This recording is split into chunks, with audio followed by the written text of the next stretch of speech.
의석을 정돈하여 주시기 바랍니다. 지금부터 헌법 제61조, 국회법 제127조와 국정감사 및 조사에 관한 법률에 따라 공정거래위원회, 한국소비자원, 한국공정거래조정원에 대한 2018년도 국정감사를 실시할 것을 선언합니다.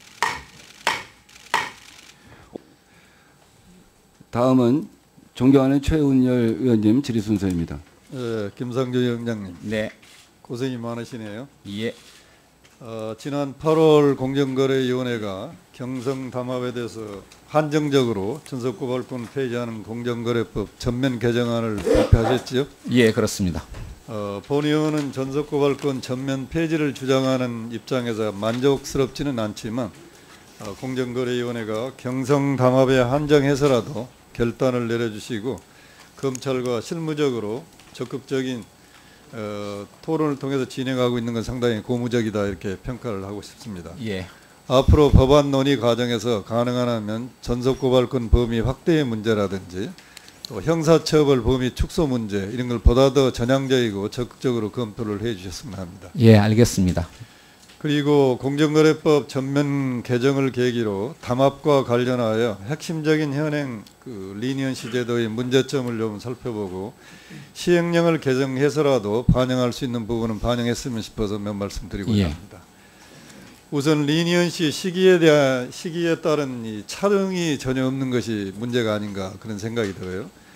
과징금 처분 기준으로 설명을 하자면 공정위가 조사 개시된 이후에야 자진 신고하여 조사에 협조하더라도 조사가 개시되긴 이전에 자진 신고한 경우와 동일하게 과징금 전액이 면제되고 있습니다. 이러한 규정의 영향 때문인지 2013년부터 2018년 6월까지 처분이 이루어진 리니언시 사건 총 198건인데 이 중에서 68%에 달하는 135건의 리니언시가 조사 개시일 또는 그 이후에 이루어진 것이고 45건만이 조사 개시일 이전에 자진 신고를 한 건입니다. 예. 심지어 3건의 경우에는 조사 개시일로부터 무려 3년이나 경과한 다음에 자진 신고가 이루어지기도 했습니다. 알고 계시죠? 예, 알고 있습니다. 공정위의 조사 개시된 이후에야 자진 신고하는 기업이 리니언시 제도를 악용하지 않고 담합의 조기 적발을 유도할 수 있도록 조사 개시 이후 협조자에 대해서는 1순위라도 과징금 감면 혜택을 대폭 줄이는 방안을 좀 검토해 주셨으면 합니다. 예, 간단히 시기 전으로 따져서. 예, 근데 그 경쟁당국이 조사 들어간 이후에 자진 신고 리니언시를 한 경우에 대해서 혜택을 주는 것은 우리만 그런 것이 아니라 미국이나 EU에서도 공통된 형상입니다. EU 같은 데는 예. 보면은 그 이후에 자진 신고한 경우에는 전액 100% 면제 하지만 경쟁당국인 집행위원회 조사 개시일 이후 1순위 조사 협조자에 대해서는 30 내지 한 50% 정도의 감면 혜택을 크게 감소시키고 일본의 경우에도 자진 신고 이후에 개시 이후에 자진 신고한 경우에는 30% 이하의 감면만 가능하도록 지금 하고 있는 내용이 있습니다. 예, 현행 어떤 저희 법령에도 조사 개시 당시에 이미 충분한 증거를 확보하고 있을 때는 자진 신고를 허용 안 하는 규정은 갖고 있고요. 지금 의원님 말씀하신 것처럼 그런 시기와 관련해서 인센티브가 왜곡되어 있지 않도록 다시 한번 세밀히 살펴보도록 하겠습니다. 예. 그리고 이미 존재하는 반복적인 법 위반 감면 제도에 대해서는 지난 7월 감사원 감사 결과 공정위가 지나치게 요건을 좁게 해석해서 지적을 받은 바 있으시죠? 예, 그렇습니다. 감사원이 반복적인 법 위반 감면 제한 제도가 실효성 있게 운영될 수 있도록 개선 방안을 요구한 것에 대해서 공정위는 9월에서야 감사원 통보 내용을 각 부서에 전달하셨던 것 같아요. 왜 바로 신속하게 안 하시고 이렇게 몇 달 지난 다음에 하셨나요? 이 감사원의 지적 사항에 대해서 저희 내부적으로 실효성 있는 어떤 개선 방안을 고민하는 시간이 좀 있었고요. 저는 초기부터 보고받고 있었고 그거에 대해서 개선 방안을 수시로 보고받은 바가 있습니다.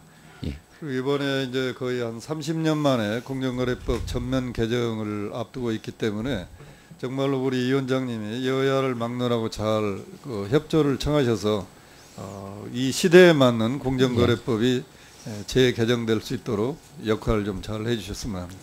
예. 저희들의 그 입법 예고안에 대해서 시민단체나 또는 재계 쪽에서 다양한 의견들이 제시되고 있는데요. 이 안을 만들 때에도 여러 가지 의견 수렴 절차를 거쳤지만 향후에도 공청회뿐만 아니라 공식적인 토론회나 비공개 간담회를 통해서 충분한 이해관계자의 의견을 들어서 합리적인 방안을 도출될 수 있도록 그렇게 노력하겠고 의원님들께도 상의 말씀드리도록 하겠습니다. 예, 최은열 위원님 시간 지켜주셔서 감사합니다. 다음은 존경하는 최은열 위원님 질의해 주시기 바랍니다. 김상조 위원장님. 네. 공정경제를 정착시킬 책임을 지고 있는 공정거래위원회이기 때문에 많은 의원님들이 기대가 커서 이렇게 어려운 질문을 많이 한다고 생각하십시오. 그리고 김상조 위원장 시절에 정말 이 공정경쟁 풍토가 뿌리를 내릴 수 있도록 확실하게 좀 해주시고 예. 경제 민주화에 관련된 이슈도 더 이상 우리 사회에 문제가 안 될 정도로 정착시키도록 좀 책임감을 갖고 진행시켜 줬으면 합니다. 예. 이 정부의 제일 큰 관심사가 일자리잖아요. 예. 확실한 통계는 압니다만 일반적으로 사람들이 얘기할 때 고용의 88%를 중소기업이 책임진다 이런 얘기들 많이 하지요. 그렇습니다. 그래서 대기업과 중소기업 사이에 공정 경쟁만 정착이 되더라도 중소기업의 경쟁력이 높아질 거고 중소기업의 경쟁력이 높아지면 중소기업에게 근무하는 근로자의 임금 수준도 높아지면 많은 젊은이들이 자발적으로 중소기업에 취직할 수 있지 않겠어요? 그렇습니다. 예. 그거 굉장히 중요한 이슈 같습니다. 여기서 이 실업 문제, 청년 실업 문제를 위해서. 그렇습니다. 예. 그러나 그 문제가 해결이 안 되다 보니까 젊은이들이 중소기업을 외면하지 않아요? 그래서 젊은이들은 구직난, 기업 입장에서 보면 구인난이 계속 심화되고 있는 거고 그 공백을 메꾸기 위해서 해외 근로자가 거의 지금 한 150만 정도 와 있나요? 예. 결국 우리 젊은이들이 갈 수 있는 일자리를 우리 젊은이가 안 가기 때문에 해외 근로자가 오는 거 아니겠습니까? 예. 그런 차원에서라도 대기업, 중소기업 사이 오늘도 많은 증인들이 나와서 얘기했습니다만 저런 문제들만 좀 해소가 돼도 우리 중소기업이 젊은이들을 껴안을 수 있는 룸은 굉장히 많다. 저는 그렇게 생각하기 때문에 그런 차원에서라도 이 공정거래의 역할이 굉장히 중요하다 이렇게 생각합니다. 예. 우리 국민들의 공정에 대한 요구는 이젠 되돌릴 수 없는 시대적 요구라고 생각합니다. 더욱더 노력하겠습니다. 예. 공정위의 신뢰 제고 방안에 관련돼서 한두 가지 또 얘기를 좀 해볼까 합니다. 2016년 이전까지 공정거래위의 그 전원위원회 위원들과 피시민인 대기업 그리고 이들의 법률 대리인 로펌 종사자의 비공식 면담이 상당히 이제 문제가 많이 됐지 않습니까? 그렇습니다. 2016년 국정감사에서도 이런 게 문제가 제기된 이후에 공정위는 위원과 사건 당사자의 비공식 개별적인 면담은 원칙적으로 금지하고 예외적으로 심의 절차와 관련된 면담은 심결 보호자 담당자의 배석 및 회의록 작성 등 일정한 조건하에 허용하기로 제도 개선 추진 방안을 발표한 적이 있죠. 그렇습니다. 전임 예. 위원장 때. 이에 대해서 당사자의 의견을 청취하기 위한 공식적인 제도 마련도 명시가 됐습니다. 이 당사자의 신청에 의한 의견 청취 절차는 2017년 4월부터 시행이 됐지만은 계속 지연이 되다가 우리 김상재 위원장이 취임한 후에 2017년 9월에 돼서야 발표하고 두 달 이전엔 11월에 시행이 되었습니다. 예. 시행되고 이제 당시 발표한 내용을 보면 2016년 말 발표한 추진 방안보다 상당히 후퇴해서 여기 PTP 자료에 있습니다. 예외적으로 대면 설명이 필요한 경우에는 녹화, 녹음, 속기 중 하나의 기록을 남기기도 한다. 여기서 심결 보호자 직원 배석 및 회의록 작성은 사라지고 이걸로 대체가 됐어요. 녹취, 속기를 하기 위해서는 심결 보호자가 반드시 참여해야 됩니다. 그 사람 참여해요? 예. 그러니까 위원이 단독으로 면담할 수는 없습니다. 예. 그러면 다행인 거예요. 예. 사건에 대한 사전 설명이 필요하다면 이미 시행되고 있던 공식적인 의견 청취 절차를 이용하거나 심의를 속개하면 될 일인데 예외적인 개별 면담 여지를 남긴 것은 신뢰 제고 방안 발표 상당한 밑죠 좀 미흡한 면이 있다.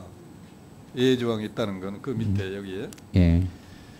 그래서 우리가 이제 공정위의 대면 설명을 허용하고 기록을 남기기로 했으니까 그 이행 사항을 좀 보고해달라 했더니 본의원 답이 외적인 대면 설명이 이루어진 사례는 없다 이렇게 예. 9월 18일 날 저희한테 전혀 없습니까? 사실 법원처럼 준비기일을 여러 번 갖는 것이 굉장히 필요한데요.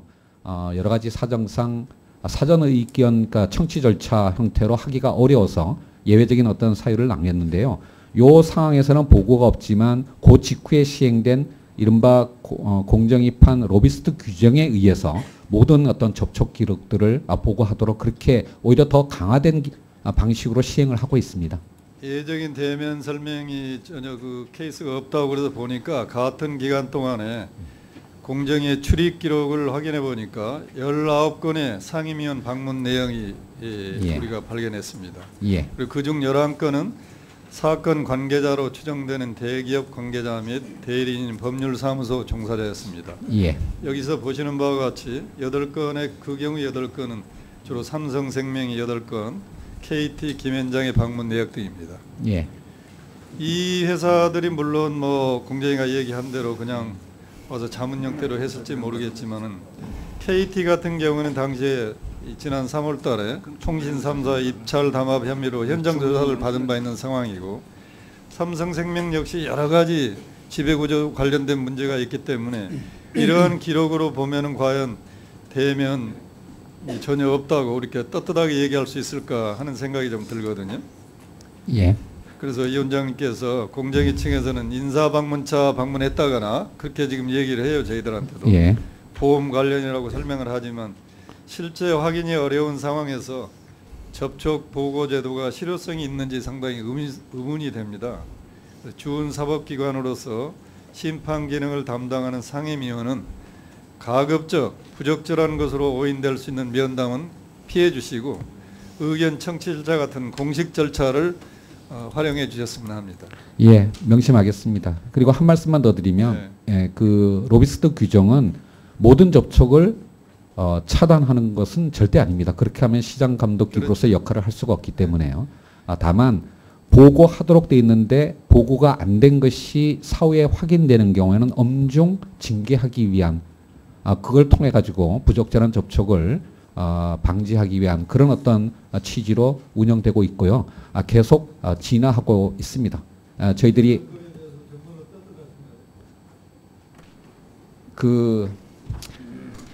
1월부터 이 제도를 시행을 했는데요. 저희들이 한 1년 정도 시행하고 더구나 최근에 와서 더 강화된 방식으로 시행을 하고 있기 때문에 내년 초쯤에는 이 제도에 대한 저희 나름대로의 평가 및 개선 방안을 종합적으로 발표할 계획을 갖고 있습니다. 그때 좀 더 신뢰를 얻을 수 있도록 그렇게 하겠습니다. 예, 최은열 위원님 수고하셨습니다. 다음은 존경하는 최은열 위원님 질의해 주시기 바랍니다. 소비자 원장님. 네. 학교에 계시다가 거기 가시니까 네. 도움이 많이 되시나요? 네, 그렇다고 생각됩니다. 라돈 침대 사건이나 BMW 화재 사건이 났을 때 소비자원의 역할은 뭐였나요? 저희는 BMW 사건이 이제 났을 때 그걸 감지를 하고 일단 간략하게 답하십시오. 네. 교수식으로 하지 마시고. 근데 저희가 하는 역할은 소비자들이 그 민원을 통해서 질문을 했을 때 상황을 설명을 일단은 잘 해야 되는 거라고 생각해서 상담 가이드라인을 냈고요. 그 그다음 문제 해결하는데 도움이 많이 됐습니까? 문제 해결이라기보다도 소비자들의 그 불안한 마음을 좀 그 해소시키는 데 도움이 됐고요. 그리고 그 국무조정실 주관으로 회의에 같이 참석하면서 같이 해결을 어떻게 해 나갈 것인가 하는 거를 같이 이제 보조를 마치 참여를 했고요. 그 다음에 이제 어쨌든 지금 이제 민간 합동으로 조사를 하고 있고 거기에 저희도 인볼브가 되어 있습니다. BMW 같은 경우는. 네, 그리고 나서 이제 사후에 이게 모든 그 프로세스가 끝나고 난 다음에 소비자들이 불만족한 부분이 있으면 그 부분을 저희가 피해구제나 분쟁 조정으로 처리를 할 생각입니다. 소비자 소송 지원 제도를 운영하고 계시잖아요. 네, 그렇습니다. 필요한 변호인단은 몇 분 정도? 39명입니다. 어떻게 계약하시나요? 저희가 위촉을 해서 그럼 그분들에 대한 계약합니다. 보수는 뭐 사건 베이스인가요? 사건 베이스입니다. 사건 베이스래요. 1년에 소비자 상담 건수가 한 70만 건 이상 들어오죠. 그거보다 좀 많습니다. 80만 건 정도 됩니다. 거기서 분쟁 조정 불성립 건은 대개 얼마나 됩니까? 이게 이제 137이라는 평균적으로. 그 들어오는 거고요. 네. 저희가 그 분쟁 조정은 그 중에서 일부만 피해 구제가 안 되는 것만 이제 네. 분쟁 조정으로 가게 되고요. 그 네. 여기 자료 보면은 한 500건, 600건 정도 되더라고요. 저희가 분쟁 조정으로 들어오는 거에 한 75에서 65에서 70 정도만 성립이 되고요. 그 다음은 네. 그 성립이 안 됩니다. 이게 불성립이 한 600건, 500건 되는데 소송 지원은 보니까 20건 정도밖에 안 해요. 24건. 그런데 39분의 변호인단을 거느리고 계시면서 소송 지원을 이렇게 적게 하시나요? 저희가 그 변호인단은 사실은 전문 분야가 별도로 있고요. 그리고 전국적으로 저희가 9개 지원이 있는데 그 지원에서도 분쟁 조정이 일어날 수 있기 때문에 거기도 변호인단이 따로 그렇습니다. 있나요? 네. 그러니까 그럼 전국적으로 변호인단은 몇 명인데? 아니 그런 다 포함해서 39명입니다. 네. 그 39명을 더 풀로 좀 활용하셔서 21건에 국한하지 마. 네, 고맙습니다. 네, 네. 그러니까 사실은 지금은 어떤 그 여건의 제약 때문에 취약계층을 대상으로만 저희가 소송 지원을 하고 있고요. 좀 여건이 해결이 좀 되면 좀 더 이제 풍족해지면 저희가 그 여건을 좀 완화를 해서 좀 더 많은 사람이 소송 지원을 혜택을 볼 수 있도록 할 수 있을 것 같습니다. 네, 고맙습니다.